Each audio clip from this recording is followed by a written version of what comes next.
So as you all may have noticed, the ancestor the ancestor card talked about a lot of the subconscious triggering that we have from awakening to reconnect us with our cycles. Um, the universe is literally everywhere. It doesn't matter if it's the private sphere, the public sphere, whether you're a woman or a man. Um, we live in a, like right now we're very heavy, like at least in the West and with a lot of cultures today, we're very, very overweighted with just the patriarchy or with the the leadership by man. Um, and there's nothing wrong with male leadership, but when things get to a point that the feminine is just suffocated, then we're completely out of balance and off of and out of connection with the bigger picture of who we are and where we actually are. Um, but the truth is, we can look up at the sky. We can go to sleep in winter and wake up in spring several weeks later. Um, that all has to do with change. That all has to do with being incarnate at the third density means that we are subject to this beautiful thing called birth, life, and death. um, and that's something that's built into women's bodies as well. It's a very interesting thing as well. Um, our lifespans and women's lifespans and our ability to um, endure longer, endure a lot of pain or a lot of grief. Um, I think there's an old woman's tale or an old crone's motto that goes, "It's best for a husband to die before his wife, for he could not bear the grief of losing her. But she can, but somehow like the woman can bear the grief and keep on living."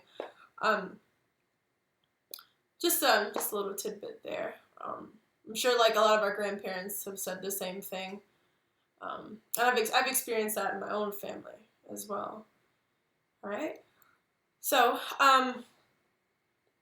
we cannot escape birth, life, and death, no matter what. Um, and the more we know who our women are, and the more we respect that other half of us, we understand. We learn that from women. Women actually teach us that. They teach us what it's like to like, hey, I'm alive, but I'm like I have this death thing going on. I'm actually bleeding out with my vagina, so I'm dying a little bit. Just give me my space. So we're good teachers. If people really pay attention, um, you can learn everything you need to just from that miracle that goes on inside of our body that no one else can, no other, that men can't experience.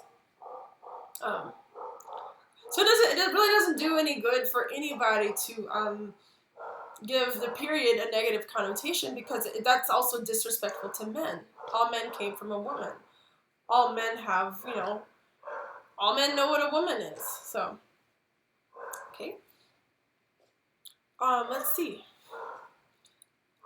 So, I was talking about, like, so when we think of a 28-day cycle, we understand, like, that's kind of like, like, well, that's how the lunar calendar operates, every 28 days. And so what do you do with this cycle of time? I mean, for every 28 days, there's 7 days in each quarter, right?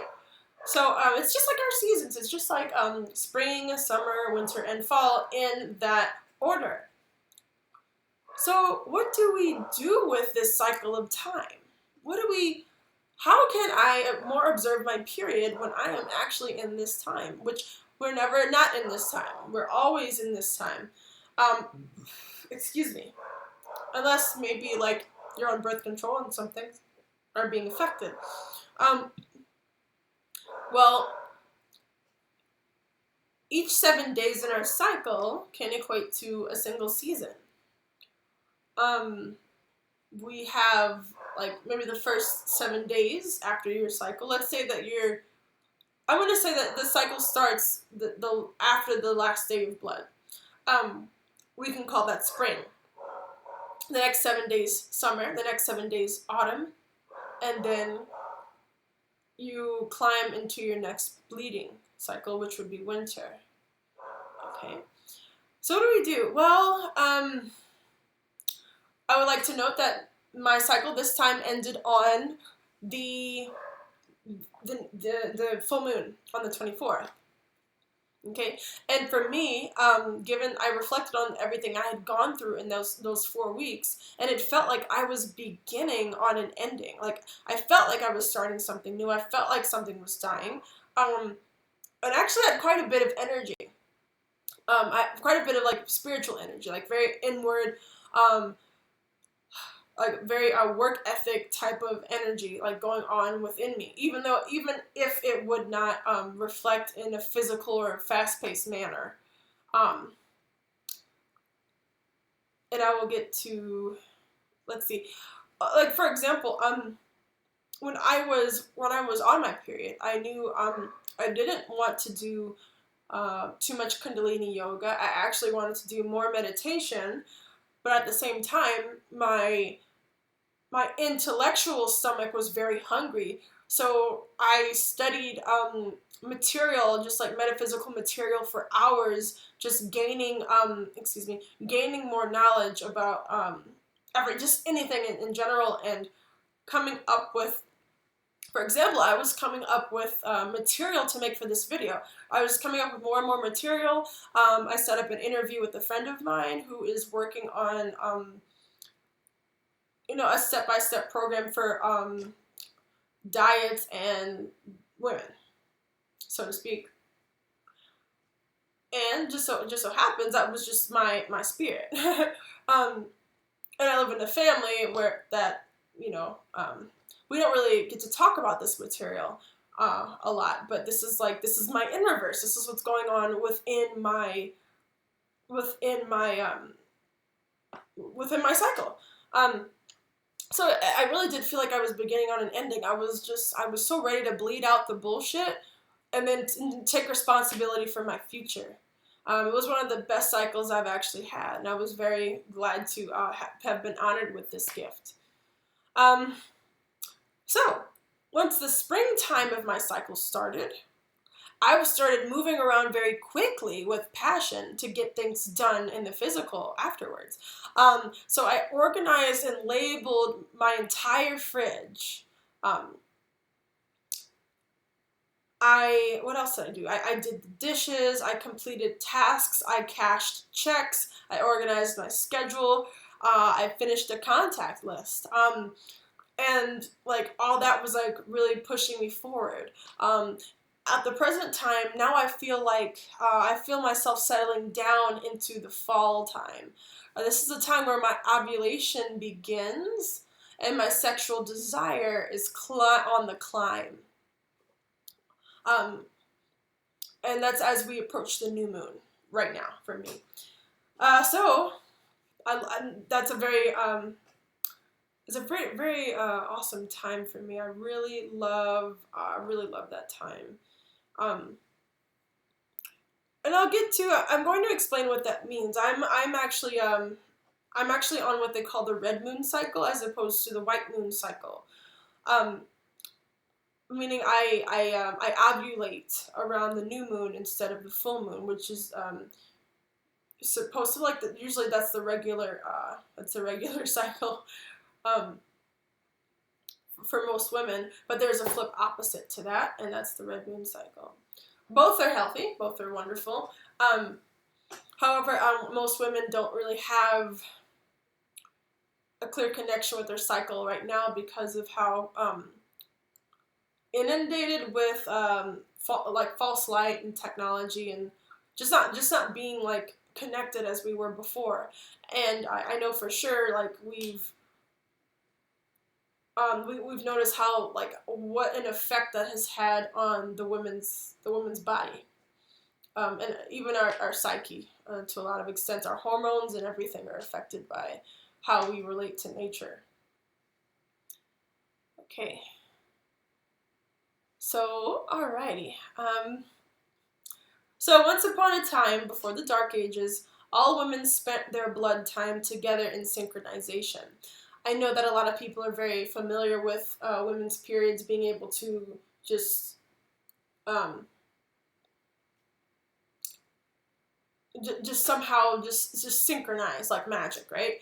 All of our, like when you put several women in a room, over time our periods synchronize. If you've lived with other women, if you have been on a sports team and you guys travel, you don't even really need to travel, but everyone's gonna start to bleed at the same time.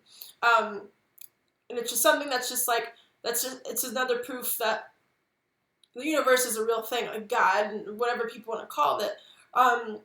This higher power and this higher knowledge works within our bodies because we are all a part of we're all part of the grand design, and we're all part of the clock that is life. And then getting deeper into that is for another video. But this is proof of what it means. Like, we are literally the portal to everything deeper. Um, if we shut that off, we'll never understand, have a complete understanding of our existence here.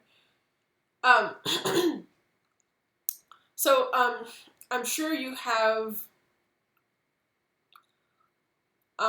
especially if you have read The Red Tent by Anita Diamant, and I can put the information in the description.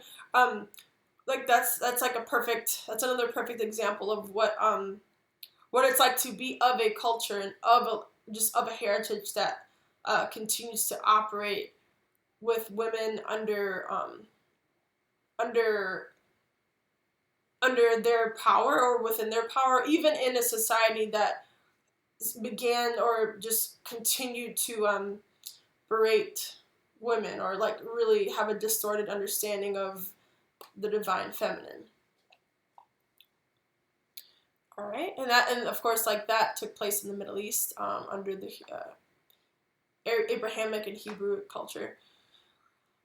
What is, okay, white moon cycle versus red moon cycle? What is that? Okay, so the white moon cycle means bleeding with the new moon and ovulating with the full moon. Okay, and this is considered to be the most common. Any woman who has a healthy relationship with her moon cycle and with the moon, like her cycle will fall under this white moon cycle. And basically this represents the new moon as the blank period, the death, like with no harvest being in the sky. Just a grounds for emptying, a grounds for going within and being very quiet, being very withdrawn, being very secretive, it's that no contest period of time. And during that time, she is bleeding, or it's almost like the womb is mourning. The womb is mourning something, and there's nothing in the sky to show for a baby. So the woman, like, she pushes that out of her. She bleeds. Well, that's what the new moon is like. Okay, so we have next at the full moon. In tandem with that, she'll ovulate. Okay, so with her ovulating at the full moon, there's a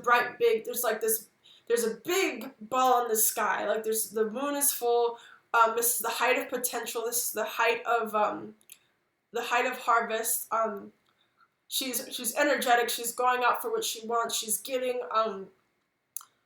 She's just gun ho. She's energetic. She's sensual. She's sexual. And she is probably super horny. Like, that's when, we all know about ovulation, how it makes us horny. The full moon is, with white moon cycle, you will ovulate towards the full moon. When the moon is out, your womb is out. Like, so, that's what it's like to be a full moon babe. I'm sorry, a white moon babe. Now, there's the flip opposite of that, which is called the red moon cycle, and that is bleeding with the full moon and ovulating with the new moon. This is quite rare. I don't know. Well, I understand this completely because around my ovulation time, when I'm very sexually aroused, I go within.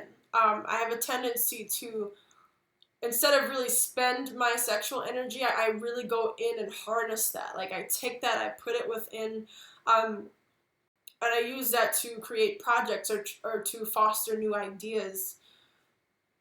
That's the time when I'm my most secretive and kind of like I'm spending time with all of my secrets and all of my interests. I don't really go man hunting around that time. It actually doesn't work that way for me. It's pretty interesting. I become at the same like I mentioned earlier. I actually become quite outward seeking when I'm on my menstrual cycle. That doesn't mean I go out and exercise or look for sex or anything. That just means that from the inside, or my intellect is really seeking to push things forward. Like, it's like I want to use my menstrual blood for manifestation or something like that. I want to use that for my creativity. And so as I would almost call it seems like being a red moon feels almost like a loner, where you have a reverse cycle.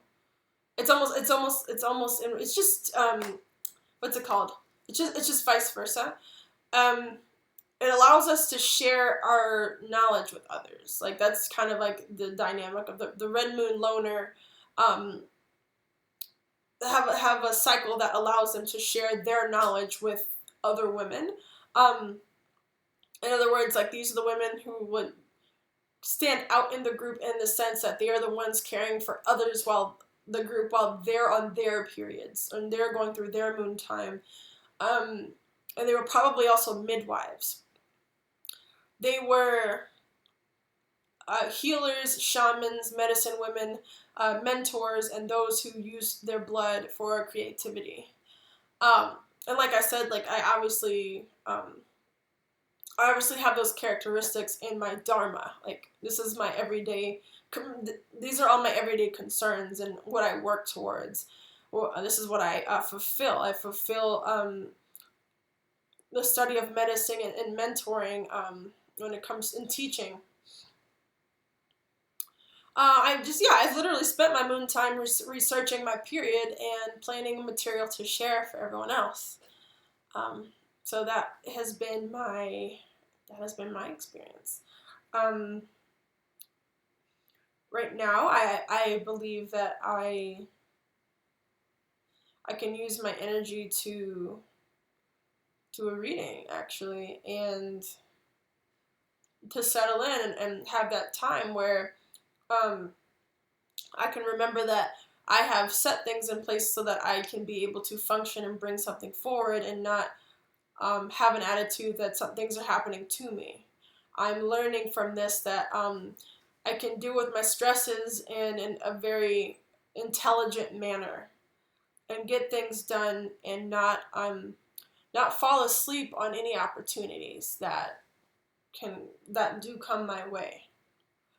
This is causing me to be a lot less fearless and a lot less hesitant to do certain things. And it's a time of forgiveness, like self-forgiveness, and learning that this is a perfect and a powerful path. Okay, so I would just like to vocalize some citations. I did mention Anita Diamant's The Red Tent, a beautiful book about what it means to be a woman in the days of Abraham, in that part of the world. Okay, there is Red Moon by Miranda Gray. That is a book that talks about reclaiming the sacredness of the menstrual cycle, and it talks a lot about like how you bleed, what that means, and what you can do about that. Okay, and Teal Swan, a YouTuber, also has a video called Periods, where she gets into a lot of similar information, and she goes quite into detail about the feminine and our history with periods. All right, so I really hope that helped. I'm sorry for any distractions in the background. I hope you got a lot out of this. Happy Halloween, and have fun with this wonderful day that we have here, where we can remember who we are, and we can remember all of the spooky things in the world that keep our planet so interesting. All right, guys. Good night. Have a wonderful, wonderful night. Bye-bye.